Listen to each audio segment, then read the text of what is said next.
I want to talk about the opportunity costs, what you could be doing with the money that you will have to spend going through a nasty divorce or family law matter. Wait a second, Mr. Noble. You're a divorce lawyer and you're telling us not to spend the money on divorce lawyers? Yeah, that's exactly what I'm telling you to do. Hey, everybody. This is part 2. Professor is in the house, Professor Jonathan Noble, divorce and family law attorney. And I am going to talk about economic opportunity costs of litigating a family law matter through the lens of an experienced divorce lawyer. In case you're new here, I'm Jonathan Noble, divorce and family law attorney. I'm licensed in Pennsylvania and New Jersey. I have a law degree and an MBA, and I'm going to talk a little business here. Opportunity costs, it's an economic term. And the definition is the loss of potential gain from alternatives when one alternative is chosen. So it's the things that you can't do when you make a decision about doing a certain thing. So, for example, if you hoard cash and you don't invest it, the opportunity cost of the interest that you lose or the gains that you could have made by investing it is holding the cash. So sometimes when I'm litigating a family law matter, it's unbelievable how long some of these cases drag on.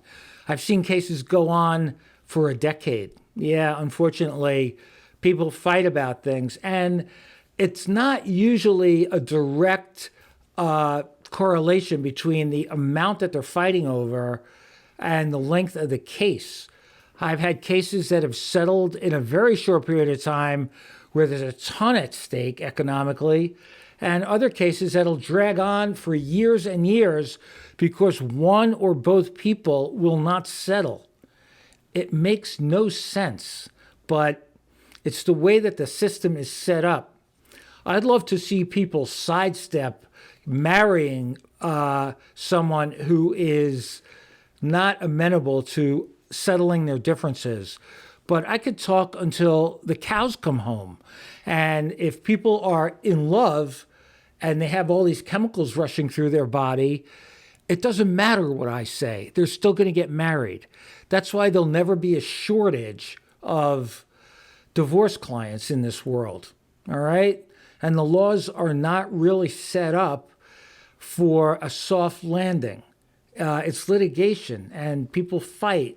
And there are some lawyers that love to run up the bill and never settle cases.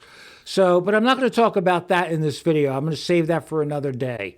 I want to talk about the opportunity costs, what you could be doing with the money that you will have to spend going through a nasty divorce or family law matter. So here are some of the things I think about as people just piss away all that they've worked for as they're litigating cases. You could start a business. All right, so if you're spending $50,000, $80,000 or more to litigate a divorce, start a business. All right, have that money work for you in a positive way. Don't spend it on divorce lawyers. Wait a second, Mr. Noble. You're a divorce lawyer and you're telling us not to spend the money on divorce lawyers? Yeah, that's exactly what I'm telling you to do. All right, don't worry about me. I have an MBA degree. I could pivot to another area of law if nobody made a bad marriage mistake. All right, I want you to go live a happy, healthy life. What could you do with the money that you spend? You could invest it in appreciating assets. That's right. If you're going to spend tens of thousands of dollars on a divorce lawyer, why not take that money and buy real estate or collectibles or anything that may appreciate, even if it's a high-risk investment and you could lose a substantial portion of it, it's better than giving it away, trying to break free from the bonds of holy matrimony. All right? If it's a high-risk investment, it might have a high upside. Spending your money on a divorce or family law matter has no upside for you. All right? Think about that.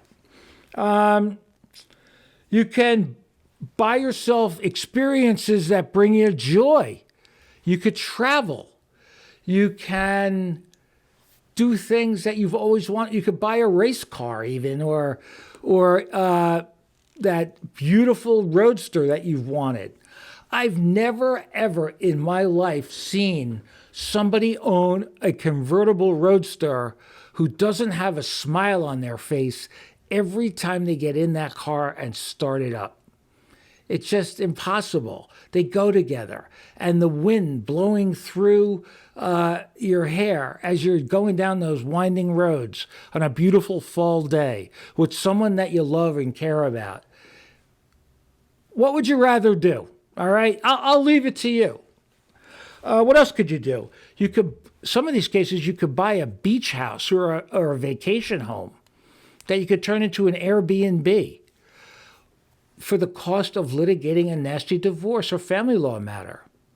Opportunity cost. Think about this. What else could you do? You could donate the money to charity. There's a lot of worthy charities out there that would love to take your donation. All right? So again, here's the purpose of the video. I've seen too many people get shot with Cupid's arrow, and they get all this like dopamine and serotonin and all those great chemicals bouncing around in their brain, and they decide to get married to somebody before they properly vet them. It never ends well. You're beating the odds. Take the money, and it's a lot of money that you'd spend on a wedding and an engagement ring and possibly a terrible, nasty divorce, and think about all the things you could do with that, all right? Now, I'm not here to say that there aren't people who beat the odds, and a wonderful marriage is amazing, but if you can minimize your downside risks, well, how could you do that? If you're in a jurisdiction that is prenup friendly, that will help strip away a lot of the costs, all right? 2, vet carefully. Know what's important to you. Don't try to become someone else just so the person who you want to marry is going to bond with you. And I'm going to talk about it in the next video, all right? Opportunity cost. Always be thinking about that, all right? Litigating a nasty family law matter. There's so many other things you could do with those resources, and I want to see you live your best life, all right? Drop a comment, share this with somebody walking around blind. Like the video, subscribe. I'd love to have you as part of the community. Be careful out there.